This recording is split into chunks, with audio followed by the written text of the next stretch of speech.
Muy buenas. Bueno, pues en el comentario de hoy vamos a hablar de la teoría del capital de Pierre Bourdieu y de los desarrollos posteriores que ha tenido esta propuesta del sociólogo francés. El tema creo que es importante porque proporciona una herramienta especialmente útil para comprender fenómenos actuales como la construcción de prestigio, la destrucción de prestigio, los procesos de estigmatización, la importancia de la imagen pública, la compra de influencia, etc. Y para ello, en primer lugar, voy a hablar brevemente de la teoría del capital de Bourdieu, posteriormente de formas de adquisición, conversión y pérdida de este capital, y por último, intentaré explicar sumariamente algunos fenómenos contemporáneos que se pueden relacionar con esta teoría del autor. Pues bien, ¿qué dice la teoría del capital de Pierre Bourdieu? La idea básica del autor es que las posiciones sociales y las oportunidades de las personas no dependen únicamente del dinero. Frente a posiciones clásicas, que muchas veces reducían la posición social al nivel económico o la posición económica, Bourdieu plantea algo diferente. Según este autor, la posición social y el prestigio no dependen únicamente del capital, sino también de otros muchos recursos, como puedan ser la educación, las relaciones sociales, el prestigio, recursos que pueden acumularse, transmitirse, convertirse unos en otros, perderse, etc. Y a todos estos recursos, Bourdieu los llama capital, y según el sociólogo pueden clasificarse en 4 tipos: capital económico, capital cultural, capital social y capital simbólico. Vamos a ver brevemente cada uno de ellos. El capital económico es el más conocido y está formado por los recursos materiales de los que dispone una persona o un grupo: dinero, patrimonio, propiedades, capacidad económica. Es la forma más evidente de capital, pero para Bourdieu no es la única ni siempre es la más decisiva a la hora de determinar tu lugar en la estructura social. Por otro lado tenemos lo que llama el capital cultural, el cual comprende los conocimientos, la formación, las habilidades, los títulos académicos y en general todo aquello que proporciona competencias y reconocimiento intelectual o educativo. Por ejemplo, dominar varios idiomas, poseer un doctorado, tener una sólida formación musical. Todo ello constituye una forma de capital cultural, creo que evidente, ¿no? y que todos tenemos experiencia de cómo este capital cultural sí influye en las relaciones sociales, en el prestigio que despide esa persona, etc. Vamos a ver ahora el capital social, lo que llama Bourdieu capital social. Pues este capital hace referencia a las relaciones personales y a las redes de contacto de las que dispone un individuo o un grupo. No consiste simplemente en conocer a muchas personas, sino en poder movilizar esas relaciones para obtener información, apoyo, nuevas oportunidades, tener acceso directo o empresarial con profesores, personas influyentes, responsables políticos. Todo ello es un ejemplo claro de este tipo de capital. Y por último está lo que Bourdieu llama el capital simbólico, que se refiere a cualquier forma de capital cuando es percibida y reconocida por los demás como una forma de prestigio, ¿no? Y es una fuente de influencia y poder. Es capital simbólico, por ejemplo, el prestigio de un juez, de un premio Nobel, de una universidad de gran reputación, etc. También el capital económico puede ser fuente de capital simbólico. Tener 100 millones en el banco, 100 millones de euros en el banco es capital económico, pero si esa riqueza genera prestigio, reconocimiento, cierta autoridad social, también funciona como capital simbólico. Pues bien, según la naturaleza del capital, por tanto, Bourdieu habla de 4 tipos de capital.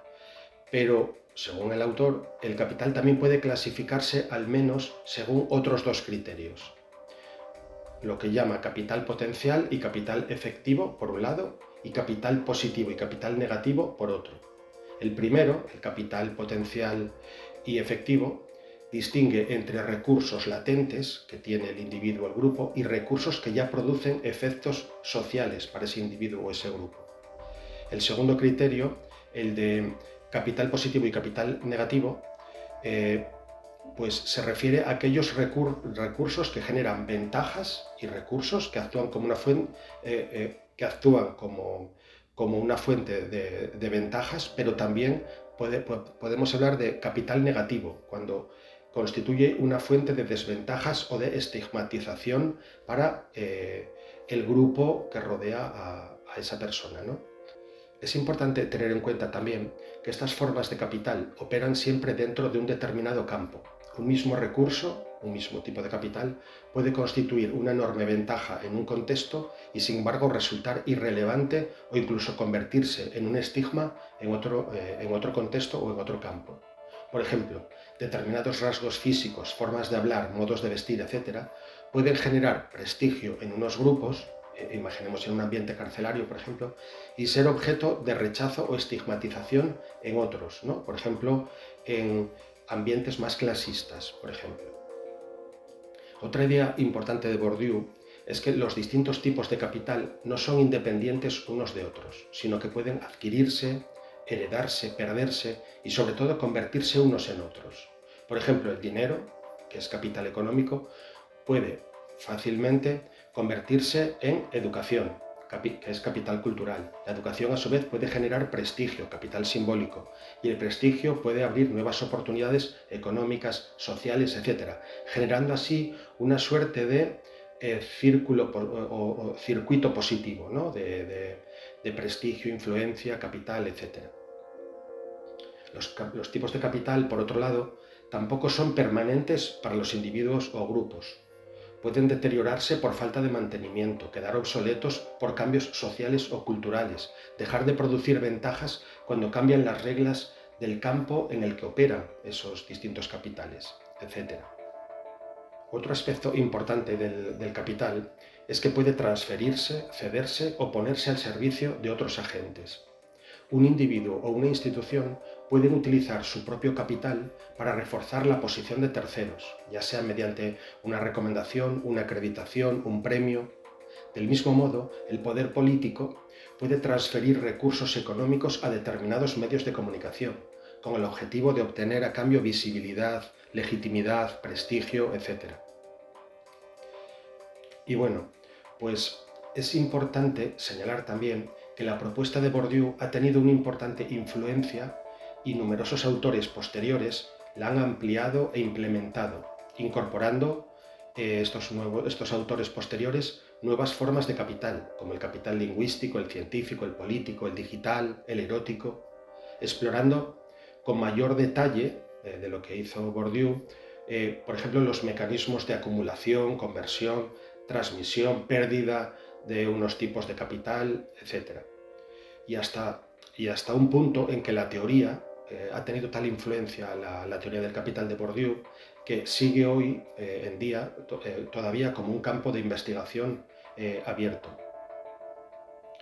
Pues bien, a partir de esta teoría de Bourdieu y de estos desarrollos posteriores, que era el objetivo un poco de este comentario, creemos que se pueden entender mucho mejor una gran cantidad de fenómenos actuales muy relevantes y que tienen una implicación interna precisamente con esta teoría del capital.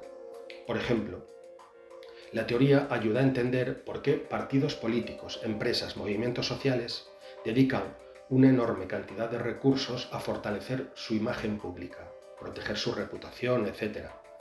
Y no es por otro motivo, sino precisamente porque el prestigio simbólico constituye una forma de capital objetivo con efectos reales sobre su capacidad de influencia sobre terceras instituciones.